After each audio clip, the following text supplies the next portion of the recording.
चलिए आज मेरे किचन में बनाते हैं बस 15 से 20 मिनट में इंस्टेंट और क्रिस्पी सूजी मसाला डोसा, जो कि बाहर से तो कई गुना बेहतर बनता है।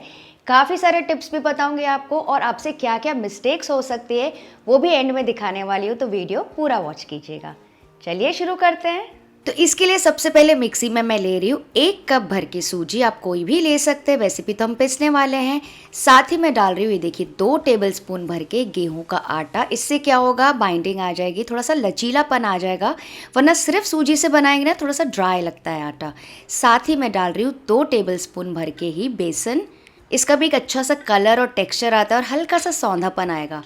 फिर मैं डाल रही हूँ 1 टीस्पून भर के शक्कर, हल्के से कैरमल कलर के लिए डोसों में।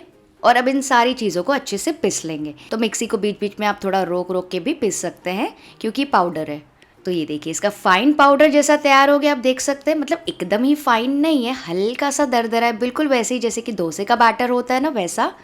तो आप क्या कर सकते हैं ना, ये प्रीमिक्स बना के भी रख सकते हैं, स्टोर कर सकते हैं, और फिर इसमें नमक और दही वगैरह बाकी की चीज़ें ऐड करके डोसे तैयार कर सकते हैं। लेकिन मैं क्या कर रही हूँ ना, यहीं पे डाल रही हूँ 1 कप भर के दही। तो जितना हमने सूजी लिया था उतना ही दही, 1 टीस्पून नमक, और बस अभी के लिए मैं डाल रही हूँ 1/4 कप पानी इसी माप से। और इसको अच्छे से पीस लेंगे और इसका स्मूथ घोल तैयार कर लेंगे। तो ये देखिए एकदम स्मूथ घोल जैसा तैयार हो गया। अगर आप चाहें तो उसको बोल में भी पाउडर को डाल के फिर दही डाल सकते हैं, लेकिन क्योंकि हम मिक्सी यूज़ कर ही रहे हैं ना, तो मिक्सी में अगर आप दही डाल के सारी चीज़ें एक साथ ही पीस लेंगे ना, तो इसके जो भी लम्स हैं वो ख़त्म हो जाते हैं। तो अब इसको ट्रांसफ़र कर लेंगे बोल में। ये देखिए मैं आपको ऊपर से गिरा के दिखा रही हूँ, एकदम गाढ़ी फ्लोइंग कंसिस्टेंसी का बैटर है, बिल्कुल ऐसा ही होना चाहिए। बहुत ज़्यादा पानी अभी नहीं डालेंगे, ज़रूरत पड़ेगी तो हम बाद में एडजस्ट कर सकते हैं। अब इसको हम फर्मेंट होने देंगे, रेस्ट करने के लिए रखेंगे कम से कम 15 से 20 मिनट के लिए। 15-20 मिनट में वैसे आपके डोसे अच्छे से तैयार हो जाएंगे, पर आप चाहें तो इसको ज़्यादा भी रख सकते हैं। तो चलिए तब तक ये झटपट सा आलू का मसाला और बढ़िया वाली चटनी तैयार कर लेते हैं। यहाँ पर मैंने लिए हैं कुछ बॉईल किए हुए आलू। इसको अपने हाथों से ऐसे क्रश कर लेंगे, थोड़े से चंक्स में रखना है, बिल्कुल वैसे ही जैसे कि रेस्टोरेंट्स में होते हैं। फिर पैन में मैं गरम कर रही हूँ 1 टेबलस्पून तेल। इसमें मैं डाल रही हूँ 1 टीस्पून भर के राई, और इसका क्रैकल होने का वेट करेंगे। ये देखिए अच्छे से क्रैकल हो गई है। यहीं पे मैं डाल रही हूँ आधा टीस्पून ज़ीरा, ये भी फ्राई हो गया। अब गैस का फ्लेम ना लो करेंगे, लो मीडियम के बीच में आप रख सकते हैं। यहाँ पे मैं डाल रही हूँ 1 टीस्पून भर के उड़द दाल और 1 टीस्पून भर के चना दाल। इन दोनों को भी ना टॉस कर लेंगे 20 से 30 सेकेंड के लिए, ताकि ना बढ़िया तरीके से फ्राई हो जाए, इनका जो कच्चापन है वो निकल जाए, वरना अगर कच्ची रह जाएंगी ना तो दांतों में चिपकेंगी। और ऑथेंटिक आलू के मसाले में ये दोनों चीज़ें डाली जाती है, बहुत अच्छा टेस्ट आता है इनका। फिर मैं डाल रही हूँ 2 से 3 बारीक कटी हुई हरी मिर्चें, कुछ करी पत्ता। वैसे मुझे करी पत्ता ज़्यादा पसंद है तो मैं कभी कभी ज़्यादा भी डालती हूँ, और थोड़ी सी सूखी लाल मिर्चें ऐसे तोड़ के मैं डाल रही हूँ, और इनको भी टॉस कर लेंगे।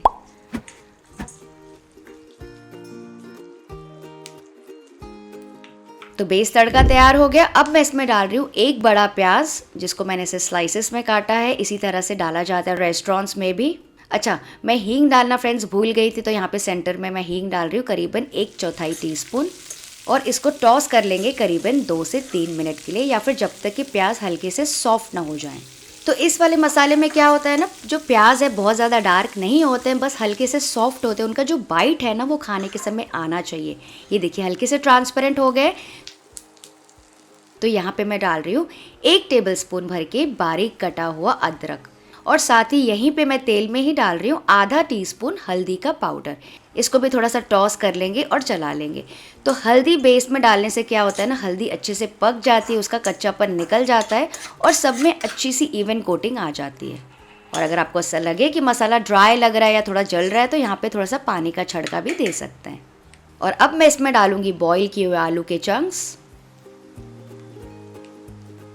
और इसी के ऊपर मैं डाल रही हूँ 1 टीस्पून भर के नमक भी, और इसको मिक्स करेंगे और इसको पकाएंगे करीबन 3 से 4 मिनट के लिए, या फिर जब तक कि सारा जो मसाला है अच्छे से बेस के साथ कोट ना हो जाए, हल्दी अच्छे से लटपट ना जाए सब में। और अगर आपको ऐसा लगे ना कि कोई पीसेस बड़े हैं, तो उसको आप थोड़ा सा तोड़ सकते हैं या फिर मैश कर सकते हैं, पर पूरी तरीके से मसाला मैश मत कीजिएगा, क्योंकि आलू का जो टेस्ट है ना वैसे चंक्स में ही आता है।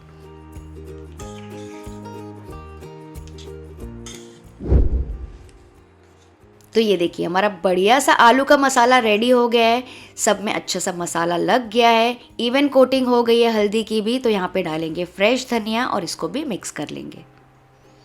तो ये देखिए हल्का सा गीला सूखा मसाला है, वरना एकदम ड्राई मसाला होता है ना वो भी टेस्टी नहीं लगता है। तो इसको आप ना सैंडविचेस के लिए भी यूज़ कर सकते हैं।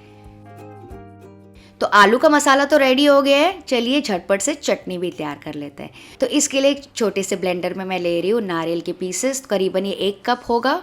और फिर मैं डाल रही हूँ 2 टेबलस्पून भर के ये भुनी हुई चना दाल। बहुत सारे कमेंट्स आते हैं कौन सी दाल है, ये इसको फुटाना कोई कहता है, कोई कहता है दलिया। मतलब ये वही वाली कच्ची दाल है जिसको हम डायरेक्टली खा सकते हैं ना, पकी हुई रहती है। वैसे ये मैं यूज़ कर रही हूँ टेस्ट, क्रीमीनेस और थिकनेस के लिए। आप चाहे तो इसके बदले मूँगफली भी यूज़ कर सकते हैं। फिर मैं डाल रही हूँ 2 से 3 टेबलस्पून भर के पानी और 2 टेबलस्पून दही। बढ़िया सा मॉइस्चर आ जाएगा इससे और क्रीमी बनेगी हमारी चटनी। 1 से 2 टुकड़े अदरक के, 2 से 3 हरी मिर्ची या जैसे आपको स्पाइसी बनाना है, 12 से 15 करी पत्ता और फ्रेश धनिया। तो फ्रेश धनिया मैं थोड़ा ज़्यादा डाल रही हूँ क्योंकि मुझे स्लाइट ग्रीन कलर की चटनी चाहिए। अगर आपको एकदम वाइट चाहिए ना तो धनिया मत डालिएगा। और अगर आपको लाल कलर की चटनी बनानी है ना तो यहीं पे 1 से 2 टीस्पून कश्मीरी लाल मिर्च भी डाल सकते हैं, आधा टीस्पून नमक और आधा टीस्पून शक्कर, सारे चीज़ों को बैलेंस करने के लिए। और इसको अच्छे से ब्लेंड कर लेंगे।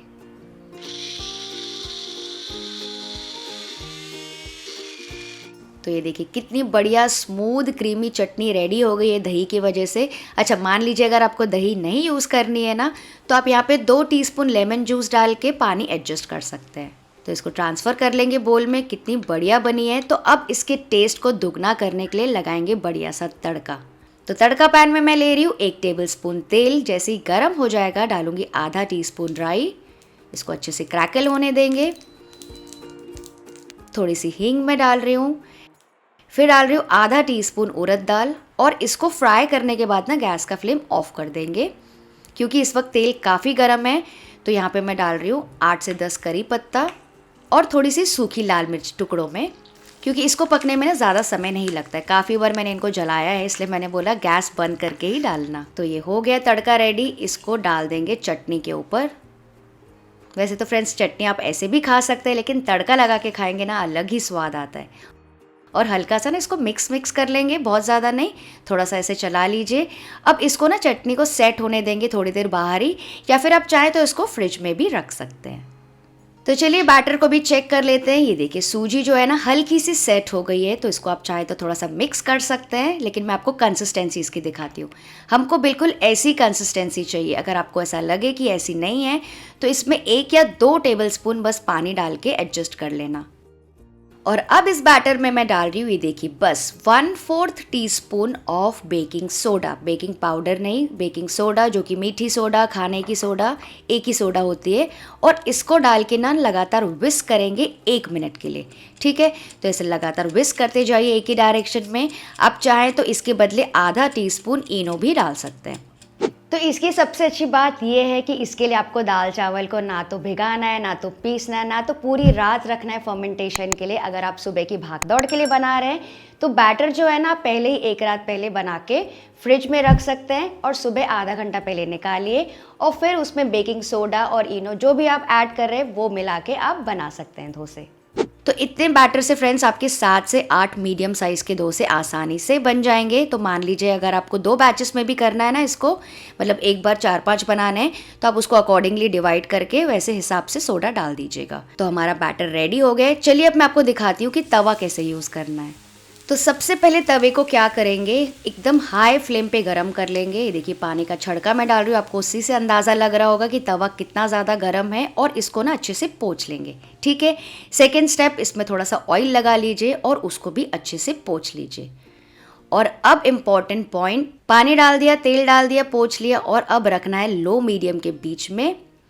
और अब इसमें एक लैडल फुल, एक बड़ा चमचा भर के डालेंगे और इसको स्प्रेड करेंगे। आप देख सकते हैं कितने अच्छे से स्प्रेड हो रहा है क्योंकि हल्का गर्म था। एकदम ज़्यादा गर्म होगा तो भी स्प्रेड नहीं होगा और लो पे तो बिल्कुल भी नहीं होगा। वो मैं आपको आगे दिखाती हूँ गलतियाँ, तो वीडियो पूरा वॉच कीजिएगा। ये देखिए कितने अच्छे से स्प्रेड हो गए। अब गैस का फ्लेम मीडियम टू हाई कर देंगे, ठीक है, और इसको पकने देंगे। धीरे धीरे आप देखेंगे कि ऊपर की जो सतह है थोड़ी सी ड्राई हो रही है। तो जब ड्राई हो जाएगी तो इसमें ब्रश कर लेंगे थोड़ा सा ऑयल, घी या फिर मक्खन। तो मैं आज यहाँ पे घी स्प्रेड कर रही हूँ। सब तरफ ऐसे लगा लीजिए, अच्छे से स्प्रेड कर लीजिए। अब क्योंकि जो तवा है ना थोड़ा बड़ा है, गैस थोड़ा सा छोटा है, तो मैं क्या कर रही हूँ, उसको उठा के सब तरफ ऐसे घुमा घुमा के इसको रोटेट कर करके पका रही हूँ। तो इससे क्या होगा, सब तरफ से इवन गोल्डन ब्राउन कलर आ जाएगा, वरना अगर आप सेंटर में ही छोड़ देंगे ना तो बीच से डार्क हो जाएगा। तो आप अपने प्रेफरेंस के हिसाब से इसको पका सकते हैं। अगर आपको सॉफ्टर डोसा पसंद है तो थोड़ा कम पकाइए, डार्क और क्रिस्पी करना है मेरी तरह तो थोड़ा इस तरफ से ज़्यादा घुमा के आप पका सकते हैं। तो ये देखिए आप बीच में देख सकते हैं बढ़िया से मार्क्स आ गए हैं। बीच बीच में चेक करते रहिएगा, ऐसा नहीं कि एकदम ही डार्क हो जाए। तो ये हो गया। अब इसको फोल्ड करेंगे। ये देखिए काफ़ी गर्म है इसलिए मैं थोड़ा हैंडल नहीं कर पा रही हूँ। तो इसको रोल कर लीजिए, फोल्ड कर लीजिए, ट्रायंगल बना लीजिए, जैसे भी आपको करना है। लेकिन बहुत ही प्यारा कलर आया है, एकदम गोल्डन कैरमल कलर जैसे कि मुझे चाहिए था।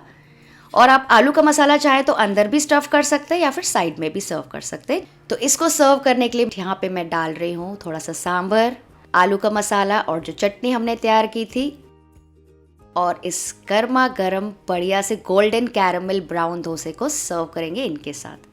तो इसी तरह से आप दूसरे डोसे भी तैयार कर सकते हैं। और जब भी दूसरा डोसा तैयार करें ना तो वही स्टेप्स आपको रिपीट करना है। पानी डालना है, तेल डालना है, पोंछ के हल्के ठंडे तवे पे डोसे को स्प्रेड करना है। तो आपका भी हर एक डोसा एकदम परफेक्ट बनेगा घर पे।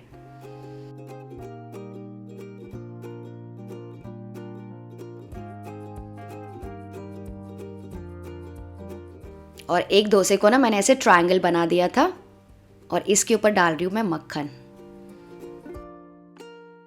तो इस प्रोसेस से बनाएंगे ना फ्रेंड्स तो आपके सारे जो डोसे एकदम परफेक्ट बनेंगे और बहुत प्यारा सा कलर आएगा हर बार।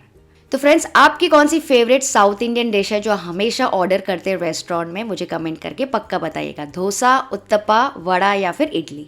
तो चलिए अब आपको मिस्टेक्स भी दिखा देती हूँ। ये देखिए तवा जो है ना एकदम लो पे है, मतलब ठंडा ही है ऑलमोस्ट। तो इसमें अगर मैं स्प्रेड करूँगी ना तो ये देखिए एकदम चीले जैसा बन रहा है। तो ऐसा चीला हमको बिल्कुल नहीं चाहिए, कलर भी नहीं आएगा, टेस्ट भी नहीं आएगा, क्रिस्पी भी नहीं बनेगा। तो ये हमको बिल्कुल नहीं चाहिए, ये भी वेस्ट हो गया। और अगर आप तवा एकदम हाई पे रख देंगे ना और अगर उस पर स्प्रेड करेंगे बैटर तो वो भी इवनली स्प्रेड नहीं होगा। देखिए पतली सी एकदम कोटिंग नीचे चिपक जाएगी और ऊपर का बैटर ऊपर ही कच्चा रह जाएगा। तो ये भी हमको बिल्कुल नहीं चाहिए। तो फ्रेंड्स आई होप आपको आज का वीडियो हेल्पफुल लगा। अगर थोड़ा भी अच्छा लगा, कोई भी टिप आपको अच्छा लगा, कोई भी मेरी बात आपको पसंद आई तो मुझे कमेंट करके पक्का से बताइएगा। और अगर आपको आज का वीडियो देखने में थोड़ा भी मज़ा आया तो लाइक, शेयर और सब्सक्राइब करना तो बनता है। तो फ्रेंड्स तवे का टेम्परेचर बहुत ज़्यादा इंपॉर्टेंट है, जैसे मैंने आपको वीडियो में बताया। तो आप इस चीज़ का ध्यान रखिएगा। और अगर आपको ऑथेंटिक सांभर की रेसिपी देखनी है तो यहाँ पे वीडियो को क्लिक करके चेक कर सकते हैं। आप सब अपना ख्याल रखिएगा। Bye bye.